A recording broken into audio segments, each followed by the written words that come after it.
Imagine this.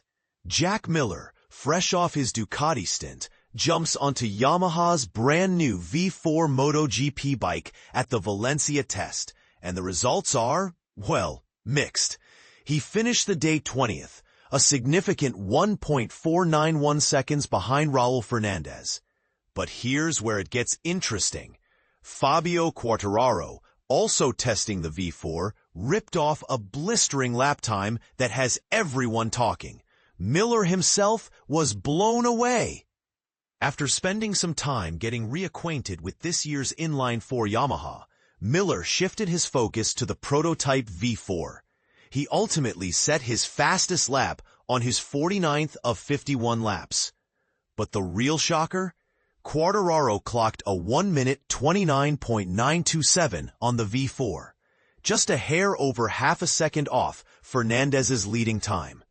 Fabio did a scorching lap time already on that thing, Miller admitted, clearly impressed. That's a bold statement, considering it was only their first real day on the bike. While other teams were scrambling to catch up after the track dried slowly, Yamaha, with its 4 riders, scheduled a private test for the following Wednesday. This extra time is crucial for fine-tuning the V4 beast. Miller summarized his first day as decent, acknowledging that improvements are needed, but that they're heading in the right direction. He pinpointed specific areas where he needs to refine his feedback and setup. The goal of the extra test day? To iron out some of the little details and test a few items just to gauge the direction that we need to go for the bike spec that we bring to Malaysia. Miller emphasized that this is a very new project, and the initial focus was on understanding the bike and making it feel like his own. The next step involves understanding the cause and effect relationship between adjustments and the bike's behavior. He mentioned having some ideas to try out, indicating a proactive approach to development. And this is the part most people miss. It's not just about speed, it's about understanding the machine at a fundamental level. What's even more intriguing is that Miller believes Quartararo's impressive lap time came with the V4 running with a deliberately conservative power output. He stated that Yamaha wouldn't be pursuing the V4 if they didn't believe its potential was greater than the current inline-4. Miller sees Quartararo's lap time as a promising sign, especially considering the engine's current dialed-back state.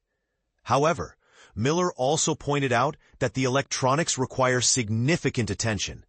He compared the situation to his initial experience with the Ducati, emphasizing the need to refine throttle response, traction control, and fueling. The aim is to achieve a crisp engine performance without excessive wheel spin on initial acceleration. The TC's not too bad. It's just the way it works. Getting the fueling right, getting all those little things sorted so that the bike is running crisp, not spinning on the first touch, and stuff like that. Test rider Augusto Fernandez, who had previously raced the V4 as a wildcard, had struggled primarily with front-end feel. Miller confirmed Fernandez's concerns, stating that the front end needs a considerable step. He acknowledged that transitioning from the M1, known for its exceptional front-end feel, would naturally feel like a step back. However, he believes they have a clear direction for improvement and that a solution is within reach. I understand Augusto's frustration and lack of confidence in said front end. There's some work that definitely needs to be done, but I believe once we've got a direction, which I think the boys do, that's going to be an easier solution. Meanwhile, Toprak Razgatlioglu, Miller's new teammate and the reigning World SBK champion, made his official MotoGP test debut, setting the 18th fastest lap time, just 1.294 seconds off the pace. Miller expressed his excitement to hear Razgatlioglu's feedback on the bike and tires. Really good. Miller said of Razgatlioglu's day, "I haven't had a chat with him yet. He was still talking with the engineers when I left, but it seems like he had a good day. I'm interested to hear his feedback on the bike and obviously the tires and etc. It'll be cool." But here's a controversial interpretation. Is Yamaha focusing too much on chasing Ducati's V4 engine layout, potentially sacrificing the strengths that made their inline-4 unique? Could this shift alienate riders accustomed to the Yamaha's traditional handling characteristics? What do you think? Will the V4 ultimately revitalize Yamaha's MotoGP program, or is it a risky gamble?